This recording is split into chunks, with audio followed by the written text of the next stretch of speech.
Okay, so we left off last time with Noah coming out of the ark and God's promise to not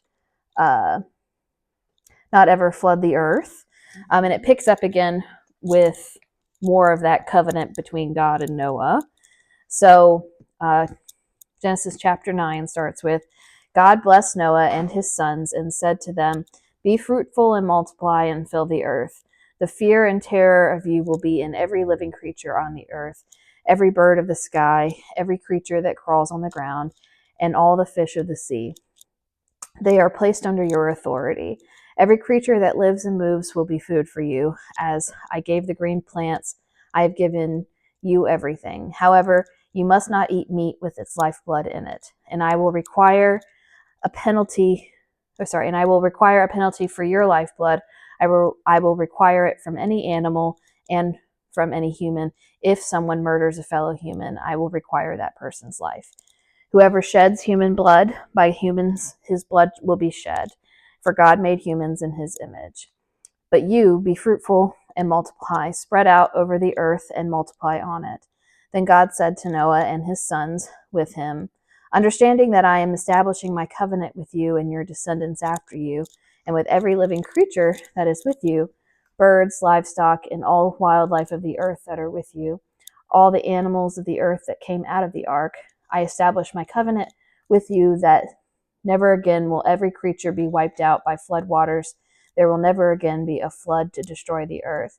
And God said, this is the sign of the covenant I am making between me and you and every little living creature with you, a covenant for all future generations. I have placed my bow in the clouds, and it will be a sign of the covenant between me and the earth. Whenever I form clouds over the earth and the bow appears in the clouds, I will remember my covenant between me and you and all the living creatures. Water will never again become a flood to destroy every creature. The bow will be in the clouds, and I will look at it and remember the permanent covenant between God and all the living creatures on earth. God said to Noah, this is the sign of the covenant I have established between me and every creature on earth. So again, it's repetitive because of the oral history. But does this sound like the Eden story a little bit to everybody? Yeah. There's a lot of similarities between Noah and Adam and Eve. Kind of Noah is like the new Adam. And God says, now that this has all happened, the creatures of the earth will fear you, and you still have dominion over them. And when he says, you must not eat meat that with its lifeblood in it, some of the interpretations that the Jews, when they make meat kosher, they have to hang the animal upside down and slice. It's like one good slice and drain all the blood out of it. So there's that, but also he's kind of saying, like, you're not an animal. You have to, like, when you kill an animal to eat it, treat it with dignity. Like, you can't eat something that's still alive, and also he kind of sets down the first, like, government institution rule here with murder, saying, hey, murder is not allowed. And in fact, if you murder someone, it is just to murder that person back.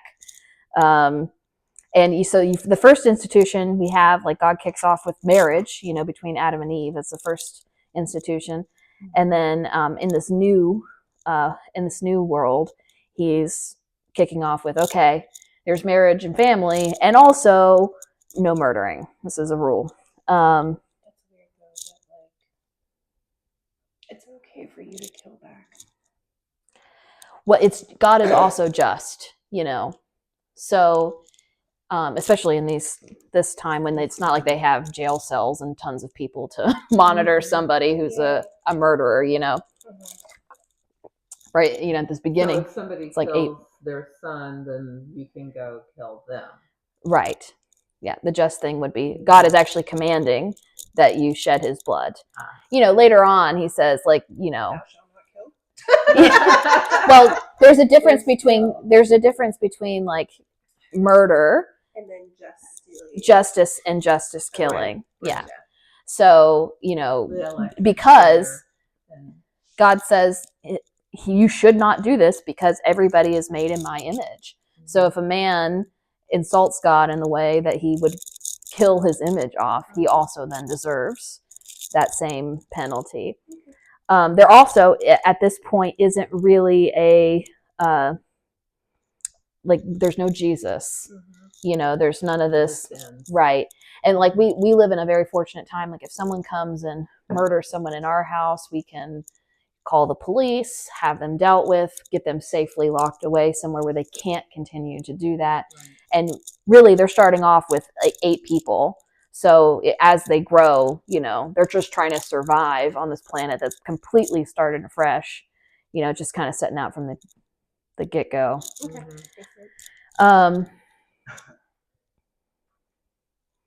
So then God makes a covenant with Noah to never flood the earth again and sets his bow in the clouds. The bow is pointed towards heaven. This means this must have been a relief to Noah and his family so that they would not panic whenever it rained. Because you could think like every time it starts to sprinkle, they might go, uh-oh. Yeah. But I think it's, you know, God didn't have to make this covenant with Noah. Like, you know, he already admitted at the end of chapter 8 that he would never flood the earth again, understanding that the man is wicked from his youth. So he didn't have to make this covenant with Noah. Also, these ancient Middle Eastern covenants, how they used to work was between usually a common person and a king. And what they would do, and you'll see this a lot, especially in Abraham, what they would do is they'd have like a collection of animals, and they would literally kill the animals and divide them in half and like spread their entrails across like this aisle. So there's an aisleway of like entrails, and the common person would walk through the entrails and they'd make the covenant. It was usually just a one-way type of thing, meaning like if I'm making the covenant with you, then I'm saying, hey, if I break this promise that I'm making to you, you can split me just like these animals. So, but what's different with this is, you know, God technically would be like the king in this situation, but he's the one making the covenant with Noah. And that word, you know, we know Noah and his rainbow, but that word bow in Hebrew is a weapon. It's an actual, he's basically pointing his weapon at himself. Because if you look how rainbows are curved, they're pointed towards heaven, which I thought that was a really interesting interpretation. And it's, you know, someone also said, and eventually his bow does strike him in order to pay for our sins. You know, but eventually Jesus is the one who takes on the judgment, you know. So I thought that was interesting too. And also, just scientifically, rainbows are formed when light comes through, like through rain clouds. So through water vapor. So I thought it was just kind of beautiful imagery that you have this sign of the covenant of like the light coming through the storm, you know.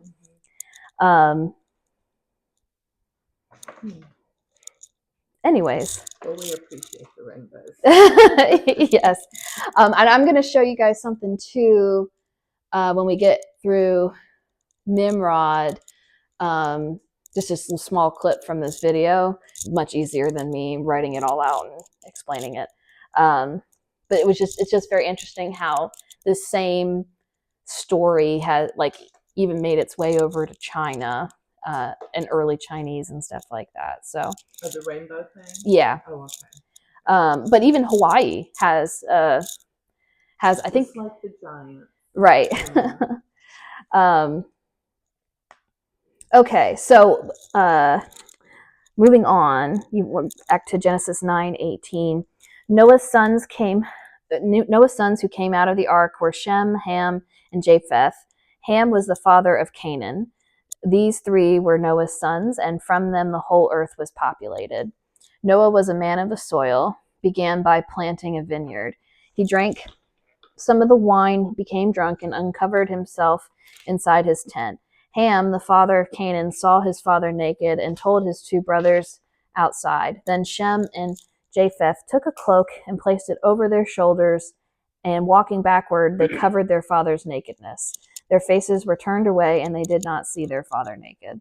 When Noah awoke from his drinking and learned what his youngest son had done to him, he said, "Canaan is cursed. He will be the lowest of slaves to his brothers." He also said, "Blessed be the Lord, the God of Shem. Let Canaan be Shem's slave. Let God extend Japheth. Let Japheth dwell in the tents of Shem. Let Canaan be Shem's slave." Now Noah lived 350 years after the flood, so Noah's life lasted 950 years, and then he died. So, what's going on there? Yeah. First, just real quick, just a side note. Adam has 3 named sons, and Noah has 3 named sons, which is something that biblical scholars point out a lot too. And then Noah is also tempted by fruit. He drinks it, Yes. and then ends up in naked shame, just like Adam. So Ham, in this situation, he's acting wickedly. So we're 3 days out of the ark. Yeah, and just we're already repeating. we're already the same shit right. over again. Exactly. Almost verbatim. Exactly. Just making sure that's recording. Yeah. Okay. Sorry. No, you're good. No, I just want to make sure it was going. Yeah. So yeah, so they're just fresh start. God saved them through that whole storm. And it's just because our nature is this way, to be judgmental and shame other people. She's making excuses for us. It's not an excuse. It's just the reality. Yes. Explaining, not justifying. And it shows that we need a savior that's even better than Noah. So what's interesting too is not all of Ham's descendants get cursed. It's just Canaan. There's a lot of theories about what happened in this situation. I tend to like the more innocent one, but there's a lot, like the church fathers and Jewish historians, like through the Talmud, they theorize that maybe Ham did something inappropriate to Noah, and that's why Noah woke up and was all pissed. No one knows. It could have just been he saw his father naked and was like, "Guys, come check this out. The one that walks with God is in there acting, drunk and naked." So Ham was the one who saw his father. yes. But he wasn't cursed. Correct. His son was. Right. So we'll get to that in just a second too. So Ham is acting wickedly. He shames his father. It's devilish. But Shem and Japheth act like God and just cover their father. They purposefully don't shame him. They walk in backwards so that they don't see him, and keep his dignity intact, which is much like what God did with Adam and Eve. So the cursing. So not all of Ham's descendants were cursed, just Canaan. And it's not exactly spelled out as to why Canaan. It's possible. It's one of the possibilities is he already shared some traits with Ham's character, and maybe that's why Noah cursed Canaan. Or he was present during the shaming of Noah. Maybe he was there in the tent and had something to do with everything that happened. That's also a possibility. Or Noah is also a prophet of God, and it's the most popular theory I saw was that Noah likely saw what the descendants of Canaan were going to become, and it's more of a prophecy than it is an actual curse. So Canaan births the Canaanites, the Ninevites, the Babylonians, the Assyrians, the Sodomites, the Gomorrah people.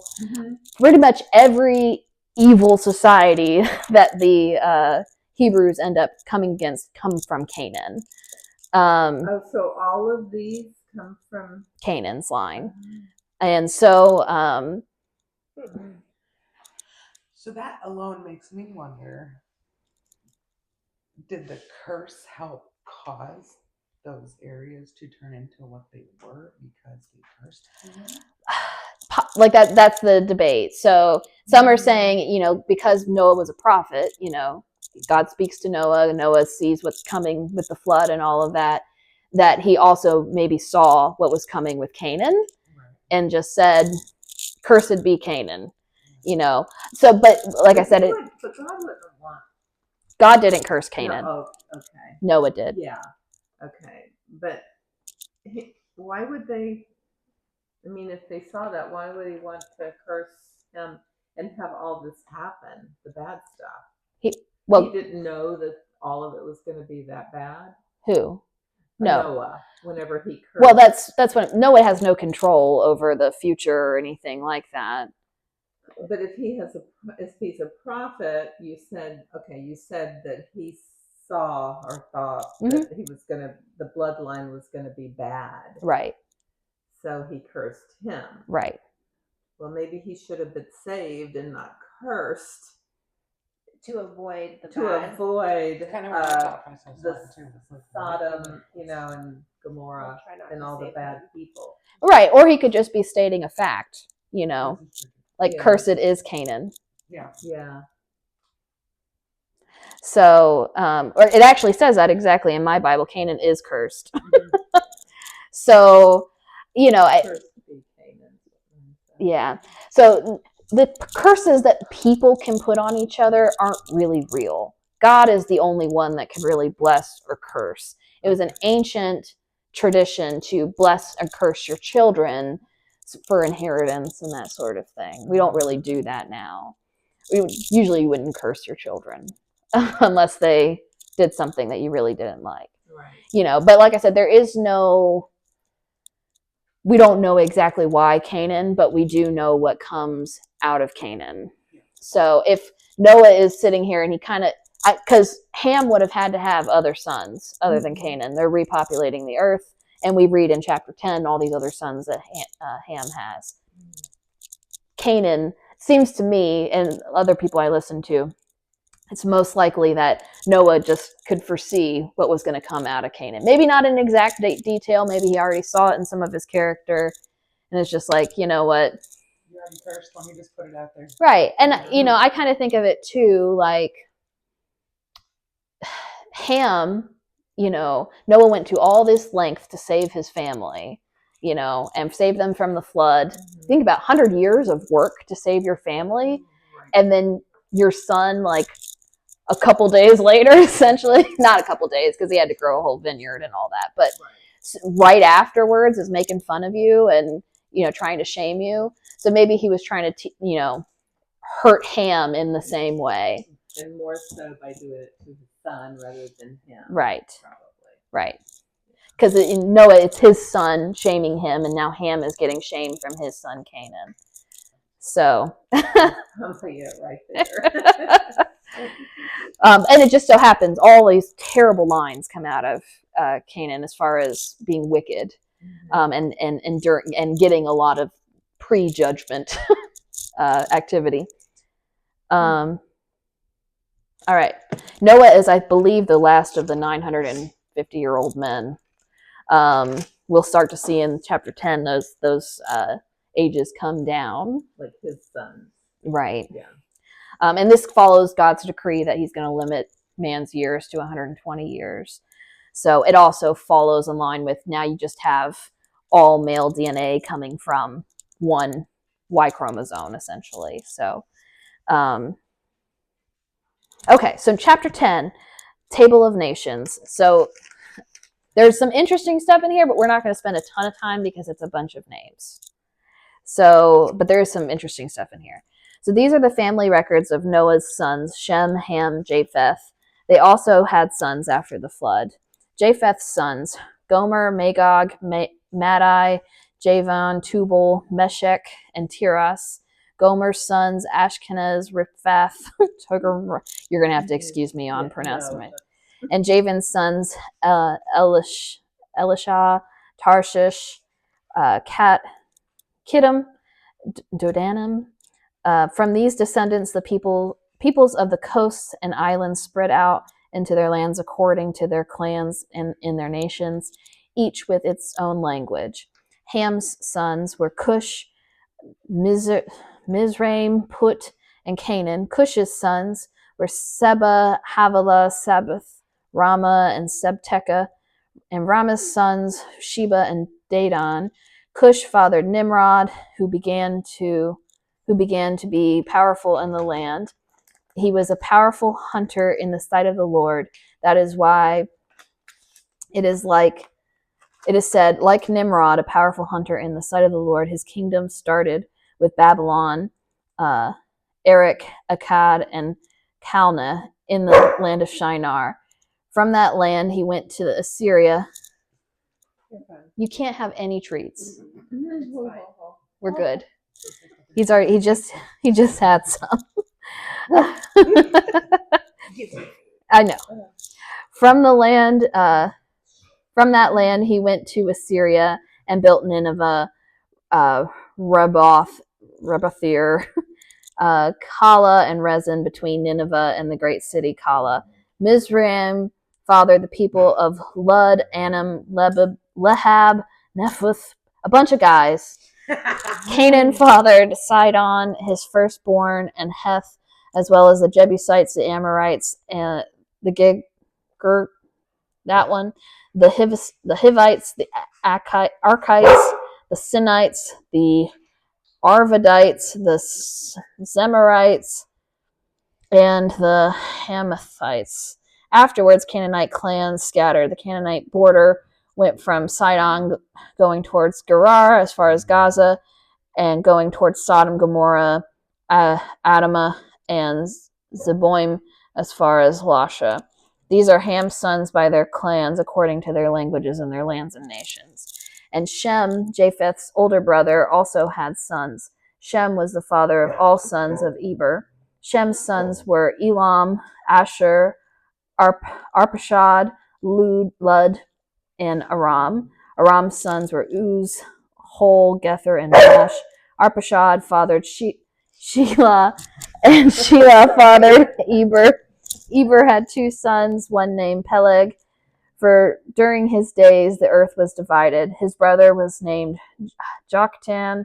Joktan fathered Almodad, Sheleph, Harazmerath, Jerah, Hadaram, Uzal, Dikla, Rupert. What? All right. Pause. No, him. Okay. Back. You're doing a great job. Thank you. All these were Joktan's sons. Their settlements extended from Mesha to Sephar, the eastern hill country. These are Shem's sons by their clans according to their languages in their lands and their nations. These are the clans of Noah's sons according to their family records in their nations. The nations on earth spread out from these after the flood. So that was a lot. But a couple things. I put a map on the back side of that first page there. This chapter is called usually the Table of Nations. It actually mentions, if you count them all up, 70 different names each a nation, 70 being like a completion number in Hebrew. So these are the nations of the world kind of deal. You have, if you look at the map, you have Shem, who his descendants pretty much end up in the Middle East, in Arabia. And Shem is the son that the line of Jesus comes from. Shem fathers eventually Abraham, which we'll get into in the next chapter. Or sorry, 2 chapters from now. Then you have Ham, his descendants. They settle kind of around Arabia too, and then into Egypt, and then they end up colonizing Africa. And then Japheth is more like your Greek and your European and Russian. Oh, also Shem is Asian, like East Asian, further east. So you think of like Japheth as more like Europe. Shem is more like Middle East and Asia, and Ham is like Middle East and Africa. So people used the curse of Canaan to justify slavery biblically, because in the curse it says, let Canaan be Shem's slave, let Japheth dwell in the tents of Shem, let Canaan be Shem's slave. But that's just freaking ridiculous.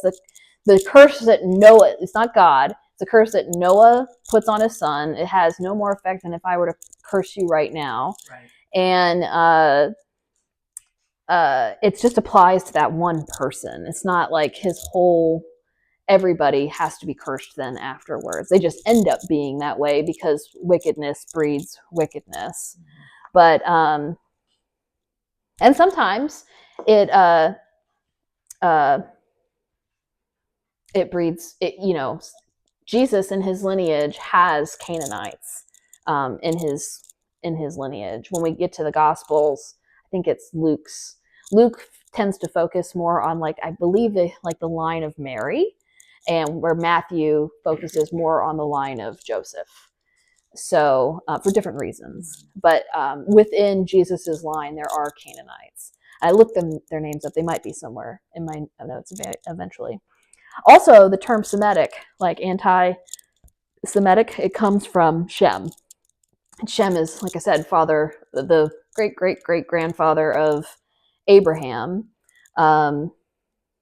So I just thought that was interesting. Also, there's prophecy in the New Testament about Magog and Og, I believe in Revelations, about a great war starting there that brings in the end times. And Magog, his descendants settled in Russia.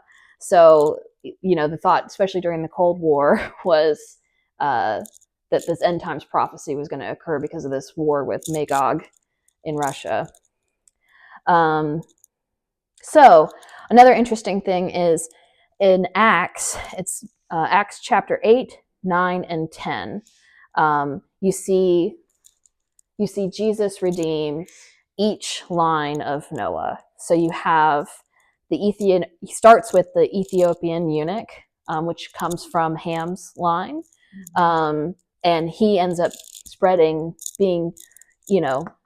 helping compile one of the most complete biblical texts, being a big influence for spreading Christianity throughout Africa. So he's one of the first that's redeemed after Jesus dies and rises from the grave. And then you have Saul / Paul. So Saul he stoned Steve. He was in support of stoning Stephen. Stephen was out there giving the gospel and full of the Holy Spirit. And Saul, before he turns to Paul, leads a group to stone him. Then Jesus appears to Saul and says, why are you persecuting me? And, meaning Stephen's my church, so why are you throwing stones at me? What did I do to you, kind of? And then Paul ends up writing most of the New Testament. Most of the New Testament comes from Saul Paul. Even though he wasn't a disciple of... Well, he becomes the 12th. So he, Judas hangs himself. Saul Paul ends up becoming the 12th apostle. Okay, but that's after Jesus dies. Yes. Jesus then appears to Saul Paul. Yeah, I haven't got that. Yeah. No. Okay. But Saul, it would come from the line of Shem, because Saul is a Pharisee. Saul is he's a Hebrew. Mm-hmm. And then in chapter 10, you see the Cornelius, who is a Roman. He is redeemed in chapter 10. So that would be the line of Japheth. So I thought that was a cool connection to the New Testament. We also get the first mention of Nimrod, who we're going to talk about probably for the rest of this time in here, in just briefly in this chapter.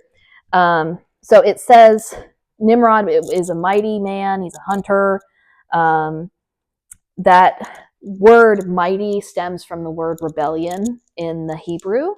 It is never really a good thing. And I put Nephilim in, it describes the Nephilim as mighty as well.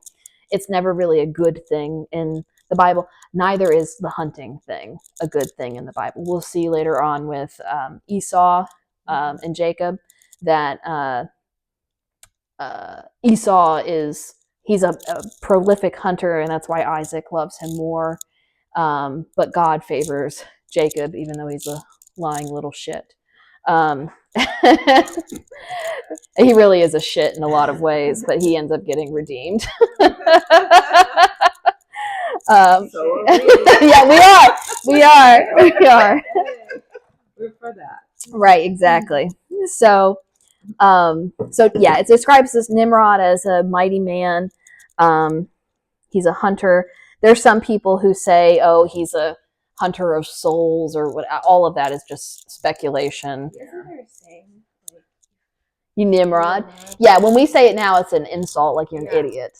Yeah. like it came from him? Yes. And, the Tower of Babel, Babylon, it's all the same thing.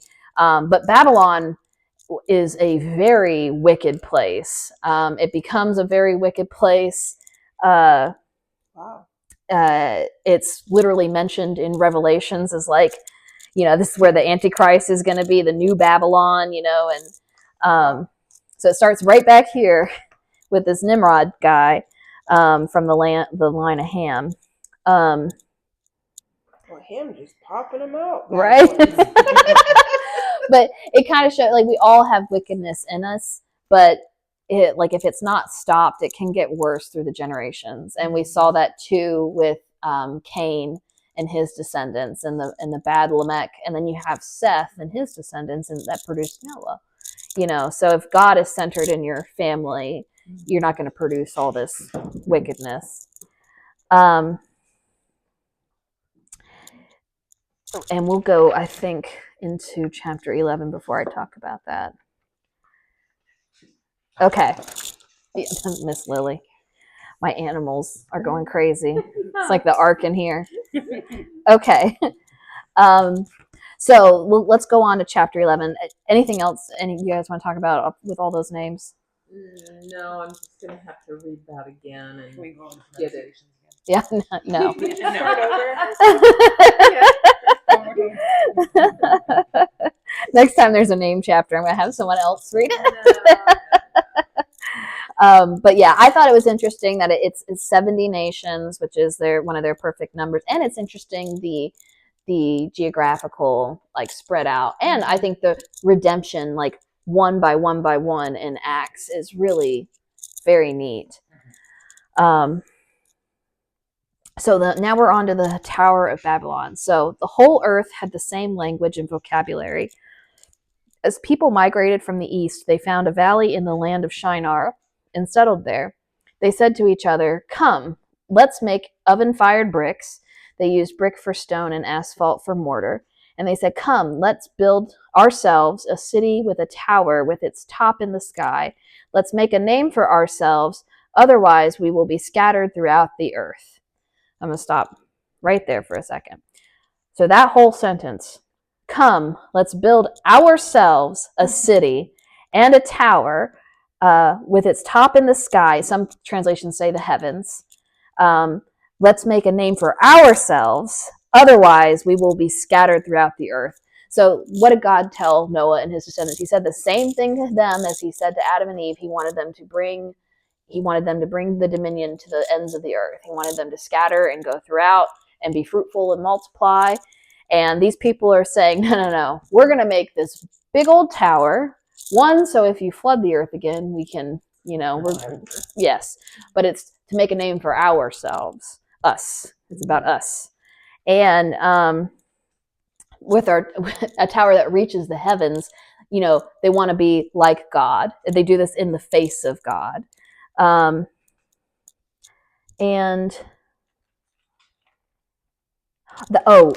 real quick, just back in chapter 10, I was looking for that line. Chapter 10, verse 9, it says, "Like Nimrod, a powerful hunter in the sight of the Lord, his kingdom started with Babylon, blah, blah, blah." But in a lot of translations too, it says, "Like Nimrod, a powerful hunter in the before the Lord." To that before means like in the face of. It's not like he's just standing before. Sorry, your pen. Thank you. It's not like he's just standing in front of God. He's when in the Hebrew, when you're standing, you're before something, you're in the face of. I think his name also means like rebellion or something like that. So his name actually probably wasn't Nimrod. That's probably a name that the Hebrews gave him, because his name literally means rebellion. So, so they're making the same classic mistake that Lucifer made, which is trying to be like God, trying to be on par with God, and disobeying God's instructions. Let's build ourselves a city. So like just kind of to everyone else. Yeah, well, they're to God mainly. Oh, We're going to build art for us. okay. You know, screw what you For want. you. Yeah, Okay. because God wants them to. spread. Yeah, God wants them to scatter and spread throughout the earth, and they're like, "Nah, we're going to build this here, lest He scatter us throughout the earth." And you know, too, like I said, there are a lot of these ziggurats that we're going to look into are found all over the earth, and like South America, all China, all over the place. And a lot of people think the ancient, all around the same age, a lot of people think that it's because they were trying to have a way to escape another flood, basically building themselves a mountain to try to get away, especially if they were in a low area. Also, we'll talk about, it's frequently thought that you meet with God or gods on top of a mountain. You have like Mount Olympus in the Greek tradition, but there's many, many more. Stop it. You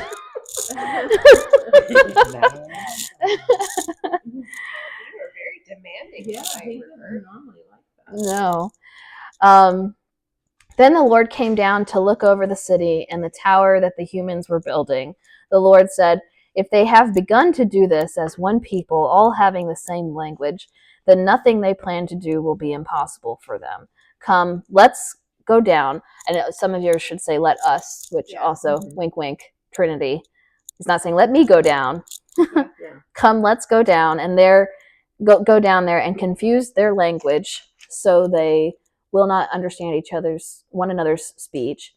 So from there, the Lord scattered them throughout the earth, and they stopped building the city.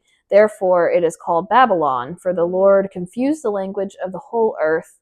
And from there, the Lord scattered them throughout the earth. So Babel in Hebrew means confusion. Okay. But in what was their language? I think it was like the Sumerian or something like that. The Babylon literally meant like gate to heaven or gate to God or God's gate, something like that. So, But you can get Babel now to learn languages. yeah.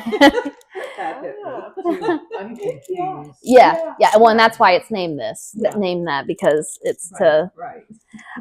So, you know, there's a lot of things. Before we go on, because the rest of it's just about descendants from Shem to Abraham, which we'll talk about before we end. But I put a couple pictures here of ziggurats. So when you think of the Tower of Babel, you're probably not thinking of like a big structure like this. You're thinking probably more of like a tower like this. Yeah. What to say that? Yeah, not a Tower of Pisa. This is closer to what they look like. This is what the tower. Yes, but huge. This isn't exactly the Tower of Babel, but bigger. So there's structures like these in all of these ancient cities, particularly in the Middle East. There's somebody on the stairs there. Yeah, I do. So ziggurats were made to look like mountains, thought to be connected to reaching God, found all over the ancient world and society. 26 is another picture, kind of like gives you a view of how tall some of the walls were on some of them. There's no person here. So No, I know. it could be any size. Well, you can see the individual bricks a bit. They're scattered on the ground. So Nimrod and his people essentially say, let's build a tower for our glory, one that will put us on level with God so we don't have to follow his command and go forth and multiply. We can stay put. It's not dissimilar from Lucifer's betrayal.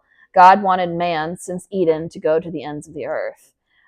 Kings would build these towers to claim they were talking to the gods and claim divine authority over people. So you have in ancient times the kings, they would ascend, they were the only ones that could ascend to the very high point of these towers, and they claimed they got from God the laws, and so then everybody has to obey because it's not the king saying it, it's the gods. And one of the best pieces of evidence we have for this is the Code of Hammurabi, which is this picture right here.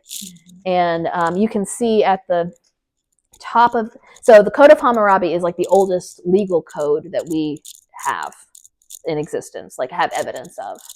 So you can see at the top of it, kind of, it's pictured, there's the guy on the left would be the king, and then the guy that's seated with all, he's got, it's hard to tell, but he's seated kind of on a throne. That's the god. So it's showing, and it's in the shape of this kind of tower type of thing. So it's the whole law that they have, instead of having a constitution, they have this stone that's shaped like a tower with the showing the king talking to the gods to get the law that is written below it. And this happened, this Code of Hammurabi. Huh? They're just lying, yeah. Or, I mean, they were talking to demons, one of the two. Right. I mean, Back then, all that's where it all started to lie. Yeah, fake news. So, but these kings did not worship God. I mean, our God. They probably Right. worshiped their God. yeah, no one worshipped our God in this ancient time except for the line of Abraham. And even initially, they don't worship our God. You would think, like being so close to Noah, Yeah. that everybody would stay on board, but they quickly do not. So, but, you know, too, like I said, I think, over my personal opinion, this is not stated in biblical truth, but I think the disconnection that happened with original sin was definitely a disconnection from life, meaning we wouldn't live eternally like we were originally designed. But I think it was also this spiritual disconnection, and that we were meant to live kind of in the supernatural with God. And initially, when that disconnection happened, you know, I think slowly over time, the supernatural became less and less apparent, where we now like don't really see it as plainly. But it's very possible back in this time, Lucifer and his boys were a lot more. And this is also before Jesus died on the cross. Because when Jesus dies on the cross, he crushes the head of the serpent. So Lucifer's in full power, full reign at this time. So it's very. I mean, what he tried to do with Jesus. Yes. You know, yeah. So 40 days in the desert. yes. So Lucifer's full, and you know, it's said in other, probably in the Bible, but I know in other ancient Hebrew texts that the angels shared like weapons of war, and all these other, the fallen angels shared all these other ideas about wicked things. With the people. Yes. So yeah, anyways, I think that, and well, obviously they were breeding with humans too, which made, so they had to have been a bigger presence than they are right now. Just in my personal opinion, it doesn't say that anywhere in here. I just want to be clear. I feel like it could also feel like more of a disconnect because the population was so much smaller then, that the numbers were probably closer. Yep. So like everybody could experience this supernatural happenings. Yeah. Yep. Whereas now we have so many people. Yep. That it's like The demons are spread constant. thin. Yeah. Well, and There's not a demon for everyone anymore. You have to share. and you know, too, you think about it, like it takes it takes a lot more to wow us nowadays because of all the technology and movies, and you know, you could have a bush that's lit on fire in those days. Like, whoa, you know, it took a lot less to impress, you know, than now. It's kind of, we would immediately write that something like that off as AI or bullshit, you know, but then not so much. So I see a bush go on fire. I mean, that's probably, I probably would go, oh, yeah. Especially if it started talking to me and said, take your shoes off. Whoa.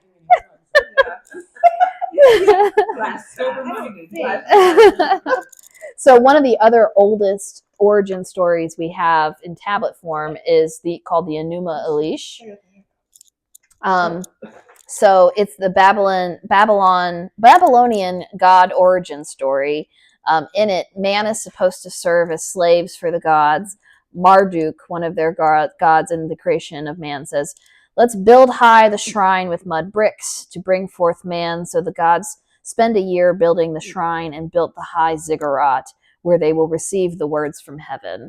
So a lot of people think in the Enuma Elish, which comes from Babylonian culture, they're referring to this Tower of Babel, the same tower. So this is another source that's not biblical that's talking about the Tower of Babel, that's also ancient. So I like to prove the historicity of what's in here too. So if anyone says, well, that didn't actually happen, or that's a metaphor, you can say historicity. Big one. Sorry. You put it in my Proverbs thing. So, but this is, the Enuma Elish, like I said, is nothing like our origin story in a lot of ways. There you go. And it's funny too, because most of these ancient religions, their gods, they make man to like be their slaves, like especially in these religions, which sounds very demonic. Like you guys are just here to serve us, and our God is not like our God serves us. Our Jesus washed feet. Yeah. Jesus came and died on a cross to pay the penalty for all of us, and he wants us to serve him too. But it's much different than how all these other ones are set up. Yeah. Like, you serve me or I'm going to kill you. Whereas ours is like, I would really like for you. I want a relationship with you. Yes. Yeah. Right. Because serving me will be your ultimate good. With the these other gods, including the ones of the in the Enuma Elish, it's just about them and their glory, and really we're just kind of here to help them out. So 32. This is actually a brand new discovery, very, very recent. This picture here. So King Nebuchadnezzar, he comes about 1,000 years after Hammurabi, which is around the time of the Tower of Babel incident. But King Nebuchadnezzar, they found this stone, and it was used as a symbol in his reign for his power in Babylon. And you can see it features this huge ziggurat on it. So a lot of people think that, so God didn't destroy the Tower of Babel. He just stops its progress. He confuses the language and everybody scatters, like what he wanted in the first place. He wanted everybody to scatter across the earth, be fruitful and multiply. They said, no, we're not going to do that. We're going to stay right here, build this tower. He says, well, now you guys can't talk to each other, and they all disperse anyway. But he never destroys the tower. So historians say that the next leaders of Babylon kept working on the tower, and that likely 17 million bricks would have been needed to build the structure. There is also Herodotus is I think a Greek historian from 425 BC, and when he's describing the city of Babylon, he says that there's a solid tower that has been built over 2 football fields long, and archaeologists think it was likely destroyed by Alexander the Great when he rolled through Babylon and conquered it, because he was like, yeah, I'm not going to let anybody pretend like they're God over me. So the Romans destroyed a lot of stuff when they rolled through. Obviously, like, not just a man itself could have built these things. Like, Right. Does it say anywhere like well, wouldn't they say like giants and stuff? Like, well, the pyramids, so the Tower of Babel, that particular ziggurat, we don't have any more evidence of because like I said, Alexander. Yeah. But we do have other similar ones like Chichen Itza, which is in Progreso. We've got the Egyptian pyramids, which aren't exactly the same thing, but along the same lines. yeah, just like what they found. Yeah. Yeah, I saw one. Like all of that Underneath it. They don't know. Be done by just man with They- no equipment. They do not know. Still to this day, we could not recreate those pyramids because we couldn't. we can't even move the stone in that size necessary to get it to that Yeah. location. I don't even think the giants could. Well, I don't know. I mean, we don't know what the giants were like or whatever, but no, there was some serious extra human intelligence that went Yeah. into the designing. There's got to be. And just again, my opinion, none of this stuff you can really like necessarily prove, but it's what the theory is. You know, the Incans also have very similar things, and you even see in England, like Stonehenge, or those big heads that are in like Hawaii Mhm. that are kind of like halfway bare. They're full men actually. Yeah. They're not like just the Easter heads. Island. Easter Island, that's Yeah. it. Like those stones that have the picture, they're like a man or of a. Is that what you're talking about? Easter Island, yeah, she'll look it up. They're like these big, huge statues that it only looks like their heads are sticking up out of the ground, but they're actually the whole man. They just have been buried. It's in Chile. Chile, yeah. So So, those are in the ground. right, if they were to uncover them fully, there you'd have a full, and they're huge. And then you have like Stonehenge, which still exists, and they don't know how that was all stacked on top of each other. Stonehenge. Yeah, that's that big circle of like stones that are like Did she go with her mom? Yeah, her mom came and got her. That's good. She just needed a night out. That's all. She heard you were a good dancer. So Oh, okay. yeah. And each of those are like. So, do we know how far in the ground those are? Like, did anybody ever tell? I'm not sure with Just all curious. yeah, I'm not sure with all the individual sites. I know they are always uncovering more about ancient Egypt. Yeah. And we saw in their that King Tut exhibit that they've only explored like 3%. It was some ridiculously low. Like, I want to go there when you guys went. oh, to the North Carolina, yeah. But yeah, they've only explored like 3% of all of ancient Egypt, which is crazy. So yeah, and like I said, I think the Bible does say that the sons of God shared like weapons of war and stuff like that with man. So and knowledge, forbidden knowledge, they're not supposed to have, and that's where things like horoscopes, like the reading of the stars, all that crap that we're not supposed to do, it all comes from the intelligence of these other beings. There's nothing. I mean, who built the Acropolis? Ooh. The Greeks did. Yeah, the Greeks did.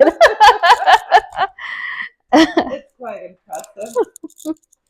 Wow. So, so Babel, like I said in the Hebrew, means confusion. It was the Akkadian. It means gateway to God. The piglet.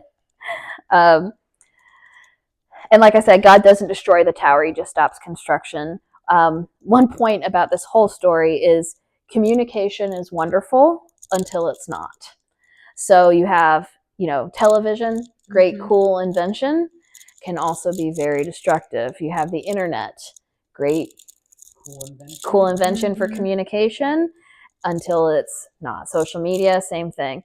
It depends upon the righteousness of the person using it. You could do great good with social media and the internet as far as spreading God's word and that sort of thing, but you can also do great evil, and a lot of times it leads to greater and greater evil. One of the concerning things that's going on now, with AI and the quickening of technology, we're pretty soon going to get back to a time where we all can kind of speak the same language because we'll be able to translate it instantaneously.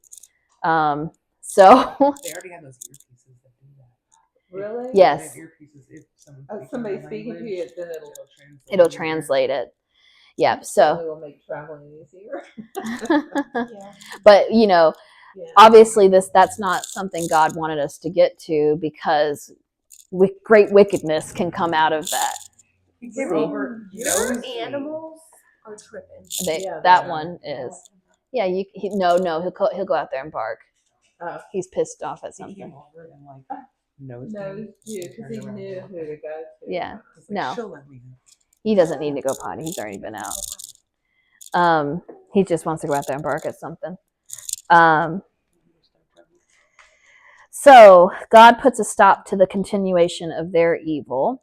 Also, there's a Sumerian ancient prayer, which I thought was really cool, that talks about this same concept. So it said, the whole universe, the well-guarded people, may they all address and kneel. And so, mind you, separate culture, separate gods, everything like that. May they all address and kneel together in a single language. For at that time, for the ambitious lords, for the ambitious princes, for the ambitious kings, Enki, for the ambitious lords, for the ambitious princes, for the ambitious king, blah, blah, blah. Enki, the Lord of abundance, of steadfast decisions, the wise and knowing Lord of the land, the expert of the gods, chosen for wisdom, the Lord Eridug, shall change the speech in their mouths, as many as he had placed there. So the speech of mankind is truly one. So this is a pagan religion praying that everybody is able to communicate in the same language again. So it kind of, the demonic religions are like, we all want to get back to one world, one language. You'll see that a lot. So the chapter ends. So I'll just read quickly this last little bit. These are the family records of Shem. Shem lived 100 years and fathered Arpachshad 2 years after the flood. After he fathered Arpachshad, Shem lived 500 years and fathered other sons and daughters. Arpachshad lived 35 years and fathered Shelah. After he fathered Shelah, Arpachshad lived 403 years and fathered other sons and daughters. Shelah, oh good, I started recording again. After he fathered, Shelah lived 30 years and fathered Eber. After he fathered Eber, Shelah lived 403 years and fathered other sons and daughters. Eber lived 34 years and fathered Peleg. After he fathered Peleg, Eber lived 430 years and fathered other sons and daughters. Peleg lived 30 years and fathered Ru. And after he fathered Ru, Peleg lived 209 years and fathered other sons and daughters. Ru lived 32 years and fathered Serug. After he fathered Serug, Ru lived 207 years and fathered other sons and daughters. Serug lived 30 years and fathered Nahor. After he fathered Nahor, Serug lived 200 years and fathered other sons and daughters. Nahor lived 29 years and fathered Terah. After he fathered Terah, Nahor lived 119 years and fathered other sons and daughters. Terah lived 70 years and fathered Abram, Nahor, and Haran. These are the family records of Terah. Terah fathered Abram, Nahor, and Haran fathered Lot. Haran died in his native land in Ur of the Chaldeans during his father Terah's lifetime. I'm going to just say Abram. Abram and Nahor took wives. Abram's wife was named Sarai, and Nahor's wife was named Milcah. She was the daughter of Haran, the father of both Milcah and Iscah. Sarai was unable to conceive. She did not have a child. Terah took his son Abram, his grandson Lot, Haran's son, and his daughter-in-law Sarai, his son Abraham's wife, and they set out together from Ur of the Chaldeans to go to the land of Canaan. But when they came to Haran, they settled there. Terah lived 205 years and died in Haran. So, all that language again. So half the chapter you have kind of the birth of the evil city that is seen, that causes a lot of problems throughout time and is currently now, in theory. And then at the end of it, you have the hope and the salvation for humanity with the line Abram. Yeah. Also, they're living still. Well, you can see like he's down to like 200 years. Yeah. I thought it was like Noah, and then it would. Well, you can see it starts to drop off. Yeah. Yes. It's like our connection. Right. Yeah. Right. So, also just real quick with that, what's his face? Abram's brother marries his niece, which is later, it's not illegal at this point. It becomes illegal later on in the Bible. You're not allowed to marry your family members. Right now, they're still trying to repopulate. Right. And Abraham essentially adopts Lot. That's his dead brother's son. because Abraham and Sarah don't have any children. So, Oh, but then, what? no, And they do. but then they do. Yeah, later on. Yeah, Much yeah. later on, Yeah. actually. So then we'll pick up with Abraham next time. I do want to show you guys this little thing real quick. That was a lot. Yeah, it was. All right.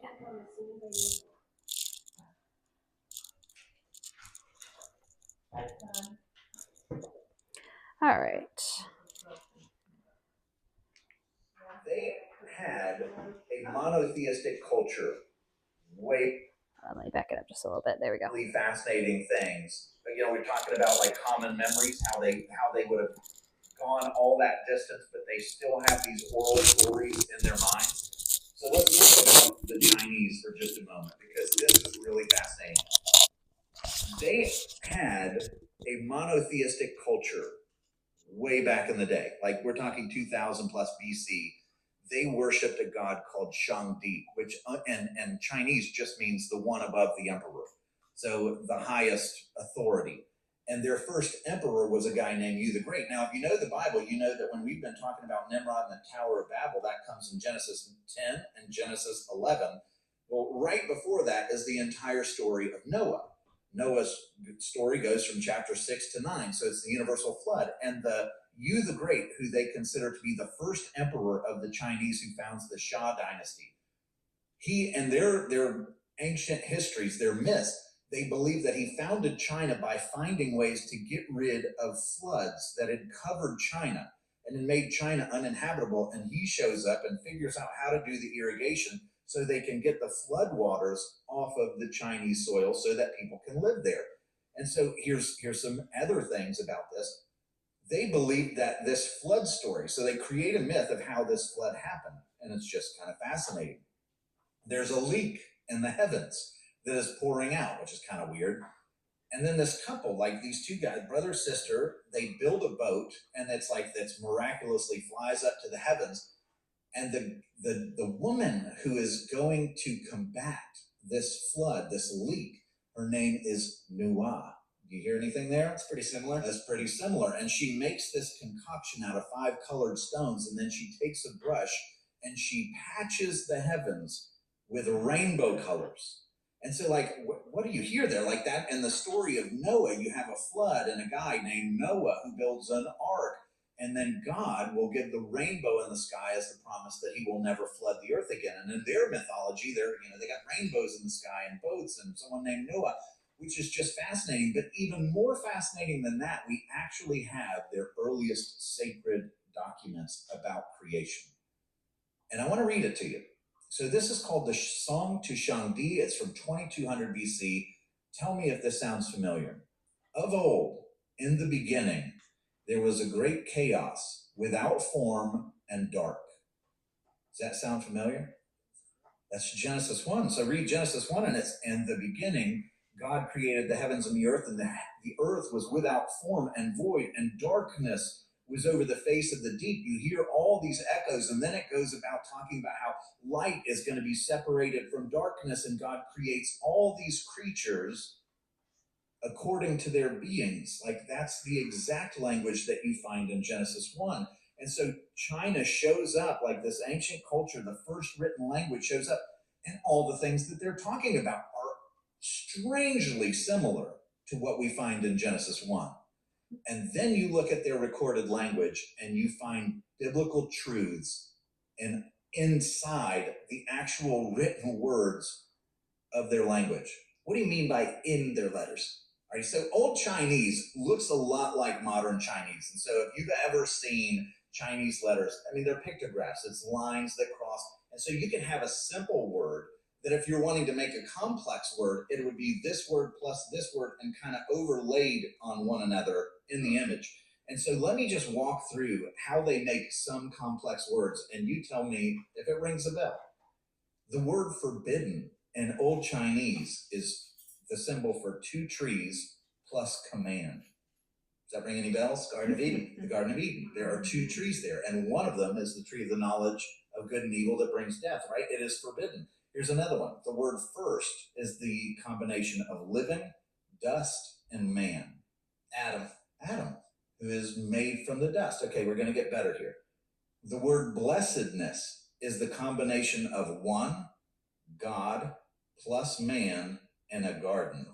It's getting a little too real now. Isn't that real? Like, we're talking about Edenic paradise where you have man and God inside of a garden. How about flood? This one's pretty wild. Flood is the word eight plus united plus earth plus water. Okay, let's go back to Noah for a moment. In the ark, how many people were there? I'm guessing 8. There's 8. It's Noah, his wife, his 3 sons, and their 3 wives. So you have 8 united over earth and water. That's flood. Pain is a word for peace, like a piece of cake, peace, and the word for 2 trees. So pain comes from a piece of the 2 trees. That's the fall. Desire is 2 trees plus woman. Coveting, right? Naked, this one's kind of wild. Naked is the symbol for man plus fruit. Why would that be? Adam, right? Like the Bible in Genesis 3, it says that he took of the fruit and realized that he was naked. Then you get to thorns, and it's weeds plus punishment. You get to righteousness.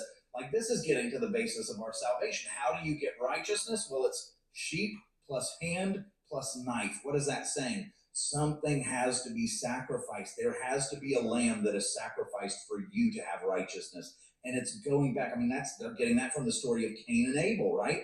And then you get like a really complex one like spirit. And it's a whole bunch of words combined. Ready for this one? It's 1 plus cover plus water plus person 3 times plus worker of magic. So now hear this. If you know Genesis chapter 1, how is the Spirit of God introduced? He is hovering above the surface of the waters. And so what do you see here? 1 covering water, 3 persons, worker of magic. Who's the Holy Spirit? He is one of the 3 persons of the Godhead who's the worker of magic and miracles, and he's introduced as the one who hovers above the waters. Why in the world would the Chinese write the word like that?